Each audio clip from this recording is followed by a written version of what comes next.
Olá, meus primeiros anos, como vocês estão? Espero que vocês estejam bem, que vocês estejam se cuidando. Prontos para mais uma videoaula? Desta vez a videoaula 3 de análise linguística. Vamos abordar o conteúdo estrutura das palavras. Quero deixar um recado aqui para vocês referente à produção acadêmica. Sempre ao fim das videoaulas haverá uma atividade proposta no produção acadêmica, correto? Então, vamos para o segundo. Esse eu faço com a maior preocupação do mundo, porque eu quero que vocês fiquem bem. E para que vocês fiquem bem, eu quero que vocês fiquem em casa. Pois, gente, neste momento, o inverno está iniciando. O frio favorece a proliferação do coronavírus. Então, os cuidados devem ser redobrados. Peço que vocês higienizem as mãos de vocês com água e sabão em casa. Quando vocês estiverem na rua, vocês levem sempre em um potinho, um frasquinho de álcool em gel, para que vocês, ao tirar a máscara, sempre peguem ali no elástico e sempre antes higienizem as mãos com álcool em gel, tá certo? Turma, eu quero que vocês fiquem bem, então fiquem em casa. Desta forma, o contágio é menor, tá certo? A chance de contágio é menor.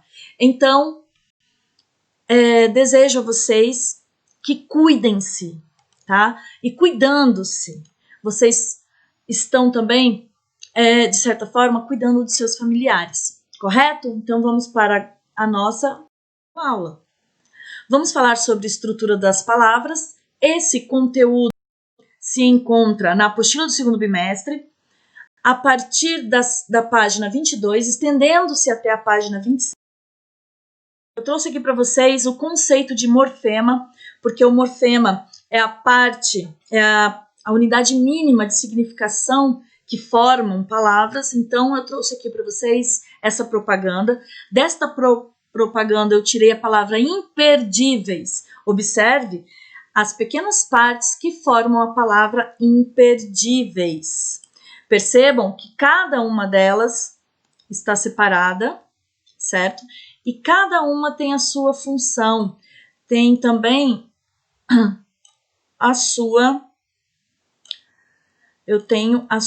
o seu conceito, ou seja, como são chamadas cada parte desta palavra. Então, essas pequenas partes que vocês estão vendo aqui, que eu procurei circular, mas isso não está parecendo um círculo, mas é para ser, tá, gente? São denominados morfemas. Cada parte mínima desta tem uma significação.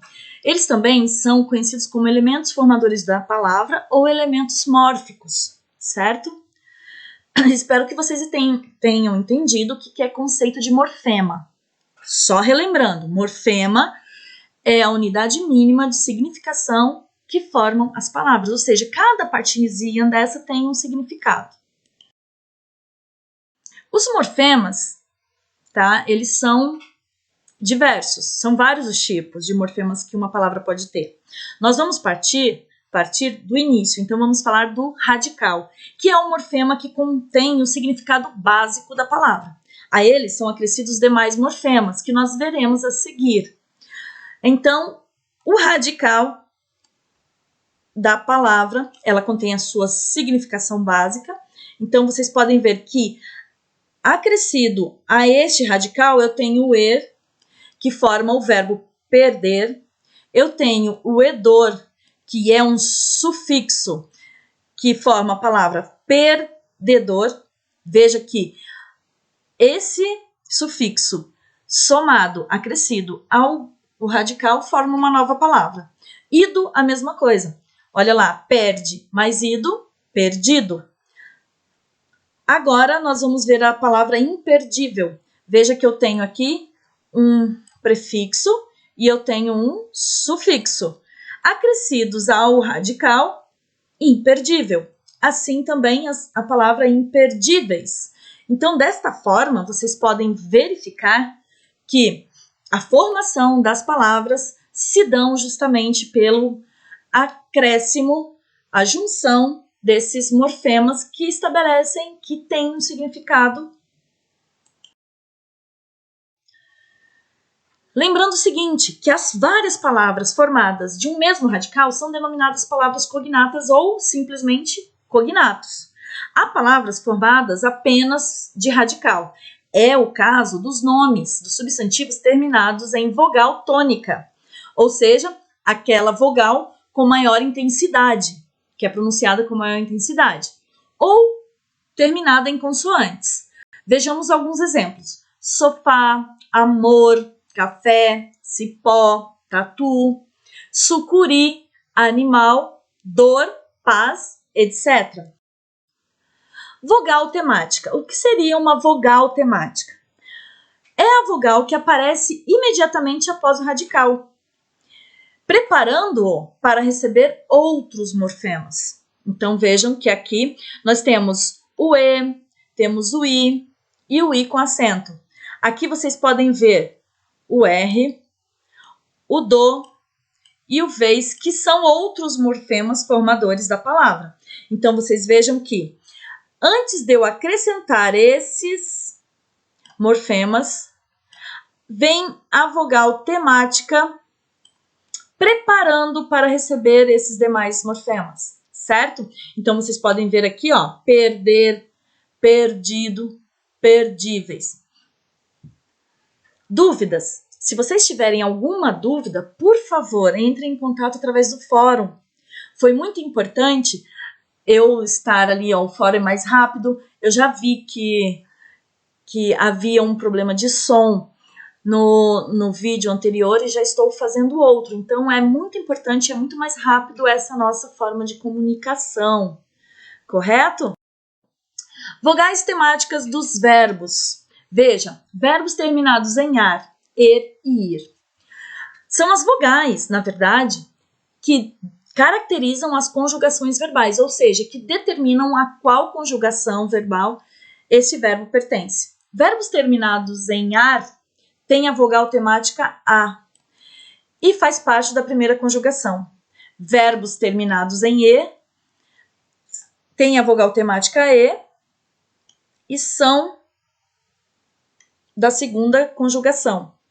Verbos terminados em i, ir, vogal temática i, terceira conjugação. Lembrando o seguinte, a vogal temática do verbo por é o e.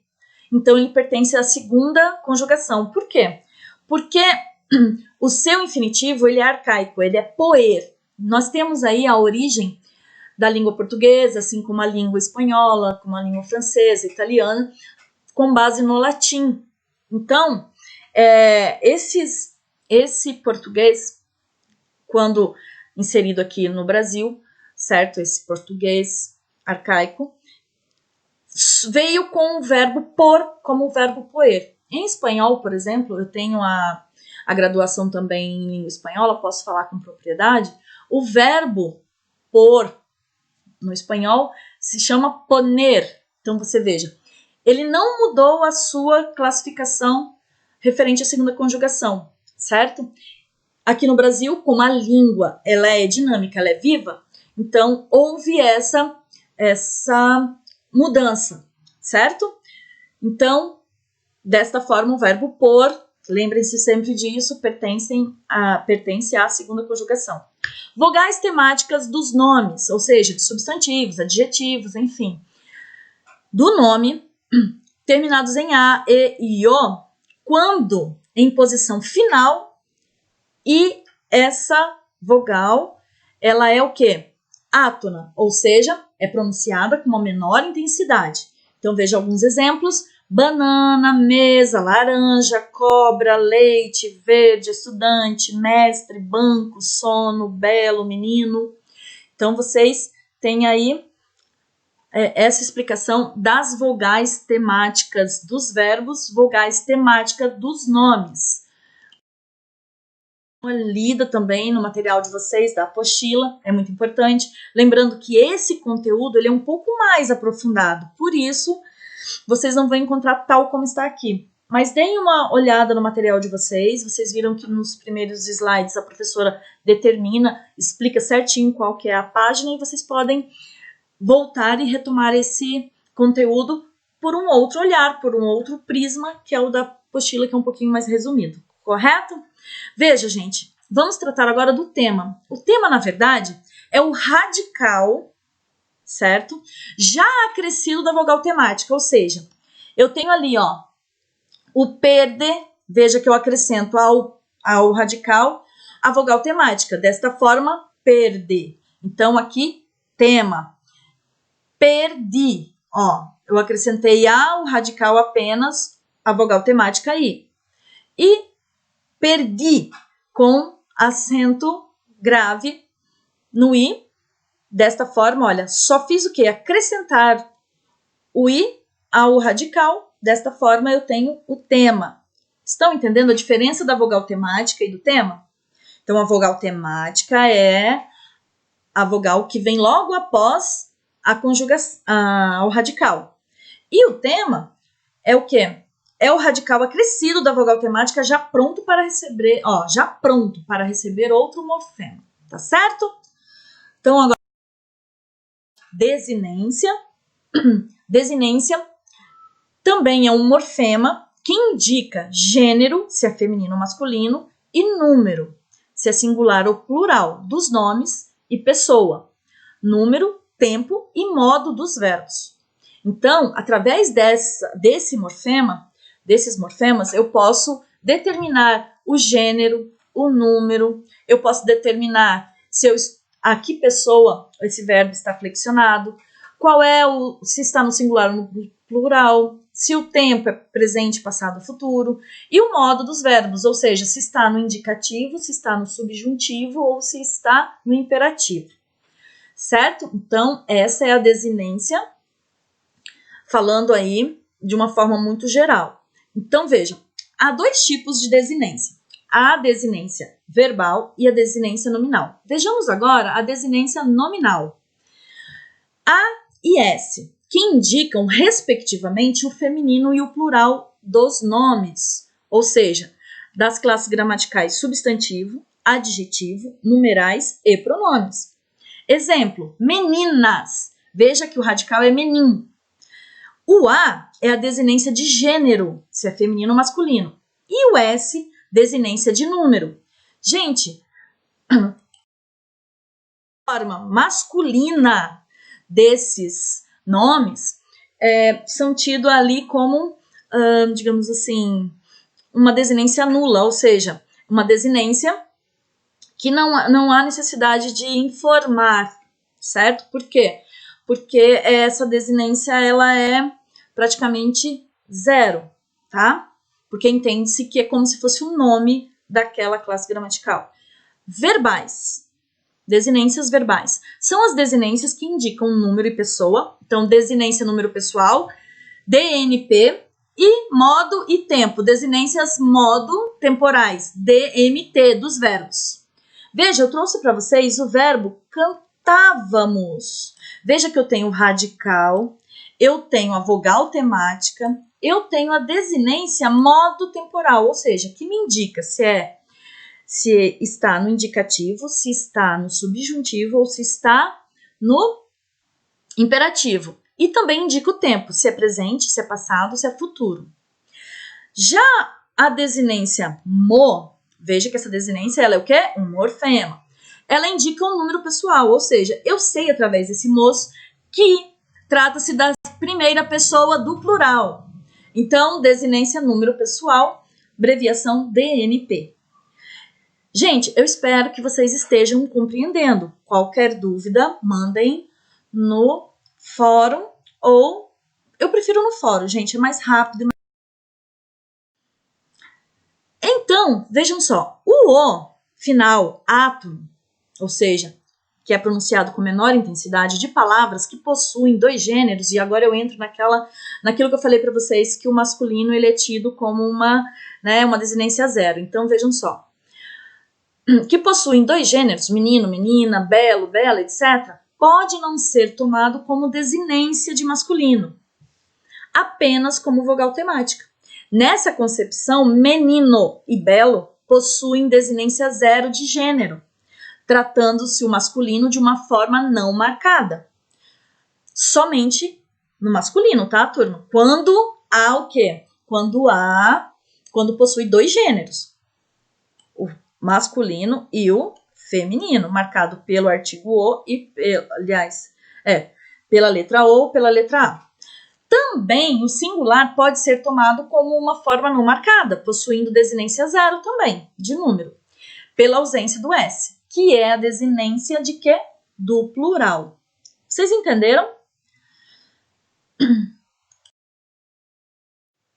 A vogal final átona, aquela que é pronunciada sem intensidade, o A, dos nomes é desinência de gênero na oposição ao masculino. Olha, oposição masculino e feminino. Então, gato, gata, belo, bela, etc.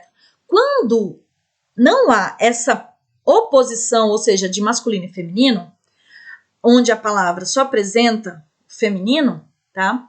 Então, trata-se apenas de uma vogal temática. Mesa, cadeira. Porque eu não tenho meso, eu não tenho cadeiro, certo? É por isso, tá bom? Espero que vocês tenham entendido.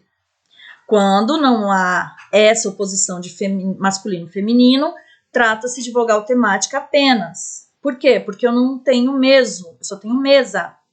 Então, esse A aqui não indica desinência de gênero.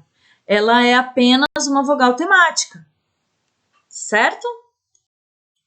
Afixos. Nós temos dois tipos de afixos. Afixos são também morfemas, a morfema acrescentando ao radical para a formação de palavras novas. Há também dois tipos de afixos, prefixos, que são aqueles afixos colocados antes do radical.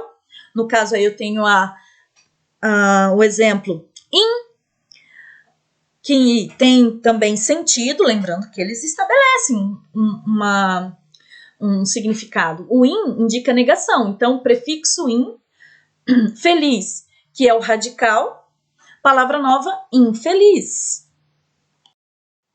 Sufixo são os afixos colocados após o radical. Percebam aqui no exemplo, feliz, radicalmente. O sufixo, palavra nova, felizmente. Há sufixos que formam substantivos a partir de verbos, ou seja, se eu acrescentar ao verbo, deixa eu ver aqui, obrigar, né? Eu tiro a desinência, ar, e acrescento ação. Obrigação, certo? Então, eu estou formando aí o quê? A partir de verbos, acrescentando esse sufixo ação e esse sufixo dor, eu tenho o quê? A formação de substantivos. Quando eu quero formar substantivos, adjetivos, então eu parto do quê? Olha, para a formação de adjetivos a partir de substantivos. Então, eu pego substantivos, vamos ver um substantivo. Amar. Aí eu tiro a desinência e acrescento ável. Fica amável, certo? Desta forma, vejam, eu formo adjetivos a partir de substantivos. Para que eu forme substantivos a partir de adjetivos, eu acrescento o radical idade. Quando eu quero formar advérbios a partir de adjetivos, eu acrescento o quê? O sufixo mente, entre outros, são diversos. Nós vamos estar aí também identificando esses prefixos e sufixos na próxima aula, quando nós vamos falar desta formação aí de palavras, tá certo, turma? Então, eu peço que vocês não esqueçam, ao final de cada videoaula, há uma atividade sobre ela na produção acadêmica, e eu peço que vocês, tendo qualquer dúvida, entrem em contato comigo pelo fórum. Um abraço, bom final de semana e até a próxima videoaula.